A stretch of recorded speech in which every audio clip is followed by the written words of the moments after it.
Welcome back to Arise Exchange. Imagine having to go to the library to look things up.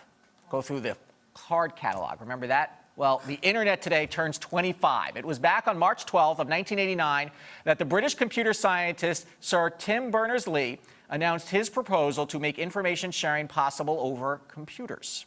Now, 25 years to the day, the inventor of the World Wide Web is calling for a digital Bill of Rights that would keep the internet free and open. To talk more about that and the impact of this medium on our lives is Ari Zoldan. He is CEO of Quantum Networks, and he is back here on Arise Exchange. 25 years for the web. The internet had been around in a different form before, correct? Defense computers have been connected for a long time. Correct. It's been around for the 60s, but nobody had access to it until the late 90s. And obviously what's happening right now is just we're seeing a complete explosion. The most amazing thing is that we haven't even scratched the surface. This is just the beginning. Yeah, it's a tremendous story. So when it first started, what was the ramp up like of getting people online? I mean, I remember, you know, they dialed up and like shh. Right. It sounded like there was a fax crackle, and then, you know, maybe you got a website, maybe you got it, and then 30 seconds later you got knocked off. That's right. You know, where we are today, we're completely immersed. It's on our mobile, our tablet. It's getting on connected devices now and machine to machine. We're completely immersed in it.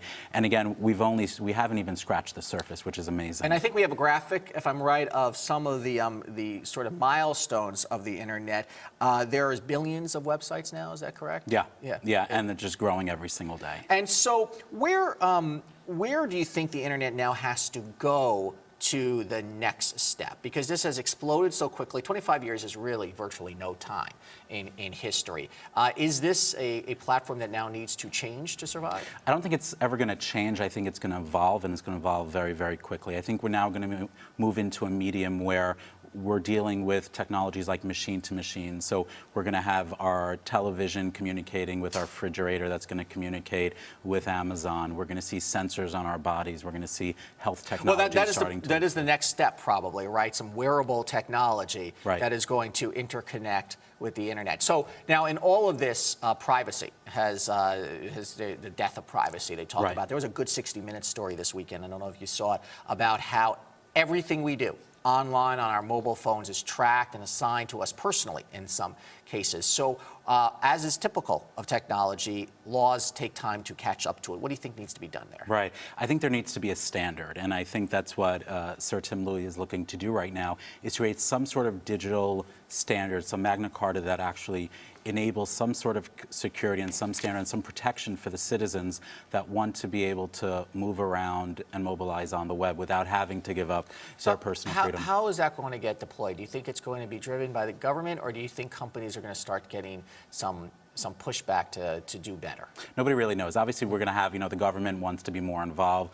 The private sector wants, you know, nothing to do, you know, wants the government to push back even further. There's probably going to be some sort of compromise somewhere in the middle. Do you think we want privacy? I mean, we all say we want privacy, and then we go online and we give out all of our information all day. I think a lot of us like to talk about it, and I think some of us are a little bit concerned. But you're right. I mean, people post on Instagram that, you know, where they are, when they were there, and why they were there 24/7. So, you know, it's a good question, Andrew. Are we really concerned about our privacy? What about the gatekeepers to the internet, which are private companies? They're broadband providers. You know, how are they going to be regulated going forward? Because there's always this issue called net neutrality, which allows equal access and speeds to everywhere on the web. I think there's going to be a lot of scrutiny there because that's where the pipe is, and I think that's where you said they're the gatekeepers. They have the filters right on the front line. So I think we're going to be seeing a lot of attention, a lot of focused on those guys. Where will we be in another 25 years with the internet? I don't think anybody knows, but I would say we are going to be completely immersed in technology. That we're not going to be going online. We're always going to be online. Maybe implanted in our brains. There's no question. There's that show out there, Intelligence, right? Exactly. That could be happening. It's the communications revolution, maybe one of the fastest in history. Extraordinary. A lot faster than the Industrial Revolution. Ari Zoldan, thank you so much. Thank you, Andrew. Taking a look